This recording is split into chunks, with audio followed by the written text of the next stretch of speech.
서로 다른 모습으로 다른 생각을 하고 다른 추억 속에 살아왔지만 이젠 하나님의 계획 안에 서로가 친구가 되어 같은 추억 속에 함께 이 노래를. 안녕하십니까. 하늘비전교회 정원아 목사입니다. 오늘 말씀 제목은 생육하고 번성하라.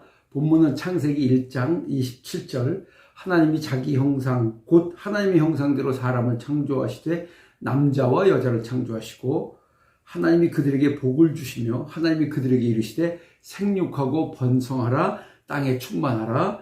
땅을 정복하라. 바다의 물고기와 하늘의 새와 땅에 움직이는 모든 생물을 다스리라 하시니라. 먼저 생각할 것은 창조 이전의 세계입니다. 하나님이 창조하시기 이전에는 창세기 1장 2절에 이렇게 표현했습니다. 땅이 혼돈하고 공허하며 흑암이 깊음 위에 있고 하나님의 영은 수면 위에 운행하시니라. 하나님의 창조는 무질서와 공허와 혼돈 그 위에 질서를 세우신 것입니다. 그 질서는 지금까지 변함이 없습니다. 조금도 오차가 없다는 것이죠. 그런데 오늘날 세상은 창조의 질서를 거스르고 있습니다. 질서를 지키는 것 쉽지 않습니다. 편안하지 않습니다. 질서를 지키기 위해서 많은 것들을 우리가 지불해야 하거든요. 그러나 하나씩 거역하고 안 지키다 보면 나중에 큰 문제에 봉착하게 된다는 것을 알 수 있습니다. 우리나라에서 30년 전에 산하 제한을 강력하게 실천했습니다. 우리 모두가 다 아는 사실이죠.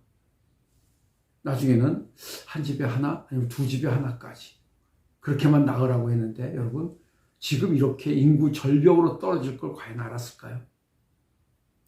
알았다고 하면 그때 그렇게 했을까요? 아니요, 몰랐습니다. 전혀 몰랐습니다. 먼저 앞서간 선진국들이 그런 인구 절벽 앞에서 출산율을 높이려고 몸부림칩니다. 그 결과 조금씩 출산율이 높아졌어요. 다행스러운 일이죠. 그런데 그 실상을 보면 정말 놀라게 됩니다. 출산 비율 중에서 혼외자가 60%가 넘는 나라도 있습니다. 결혼은 안 하고 자녀만 낳은 거죠. 여러분, 그 아이들은 누구의 자녀입니까? 여러분, 이것이 미래에 대한 두려움을 우선적으로 해결하고자 하는 사람들의 방식이고 노력이죠. 무엇보다 자녀를 키우는 미래가 두려워서 요즘 출산을 거부하지 않습니까? 이제 그런데 선진국에서 경제적으로 나아지니까 아이를 갖기 시작하는 거예요. 결혼은 두렵고 여전히. 여러분, 이것은 그 고충이나 어려움을 이해할 수 있으나 생육하고 번성하라고 하는 하나님의 창조 질서의 정면으로 위배되는 것입니다. 하나님은 창세기 1장 27절 하나님이 자기 형상 곧 하나님의 형상대로 사람을 창조하시되 남자와 여자를 창조하셨다. 요즘 성별에 대한 문제가 심각해지고 있습니다. 하나님의 창조 질서는 간단합니다. 가정을 이루고 자녀를 낳아서 생육하고 번성하라. 그런데 이거를 다들 무시하고 무너뜨리고 있습니다. 여러분, 두 번째 생각할 것은 하나님의 창조는 완전합니다. 문제는 타락한 인간에게 있습니다. 창세기 1장 27절이 너무 간단한가요? 여러분, 그 간단한 법이, 그 원리가 세상을 생육하고 번성하게 만드는 거죠. 점점 더 법은 복잡해지고 분쟁은 더 많아지고 갈등은 더 복잡해지고 혹시 변호사만 더 바쁜 거 아닌가요? 더 늘어나야 하는 거 아닌가요? 거기에 미래가 희망적이라고 볼 수 있습니까? 하나님의 창조의 다섯째 날 보면 너무 아름답습니다.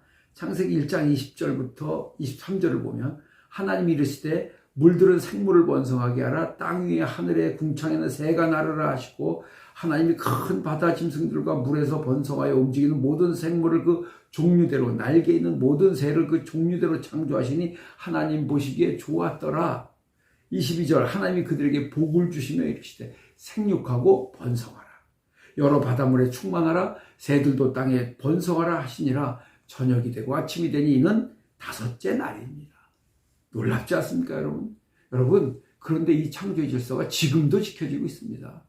어마어마한 일들이 일어나고 있는데 창조의 질서를 위배하고 거스리는 것은 인간밖에 없습니다. 여러분, 하나님의 창조는 완전한데 인간은 불완전합니다. 죄 때문입니다. 그래서 하나님이 우리를 구원하시려고 예수 그리스도를 보내신 것이죠. 예수 그리스도를 믿어서 죄 사함을 얻고 우리가 구원을 얻습니다. 그 예수 그리스도를 보내신 하나님의 마음을 성경에서 이렇게 표현했죠. 요한복음 3장 16절.